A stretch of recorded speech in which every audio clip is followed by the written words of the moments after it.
একটা মেয়ে শ্বশুর বাড়ি যাওয়ার আগে তার বাবাকে একটা প্রশ্ন করলো, আচ্ছা বাবা, আমাদের সামনের উঠোনে যে গাছটা আছে ওই গাছটা কি আমাদের পিছনের বাগানে লাগানো যায় না? তখন মেয়েটার বাবা বলল, ওই গাছটা 4 বছর পুরনো একটা গাছ।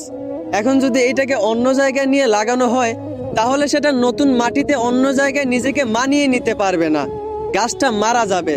বাবার এই কথা শুনে মেয়েটা তখন কাঁদতে কাঁদতে বলতে লাগলো, আচ্ছা বাবা, 4 বছর একটা পুরনো গাছ যদি অন্য জায়গায় নিজেকে মানিয়ে নিতে না পারে, নতুন মাটিতে নিজেকে বাঁচিয়ে না রাখতে পারে, তাহলে আমি তো তোমার ঘরে 20 বছর পুরনো একটা মেয়ে।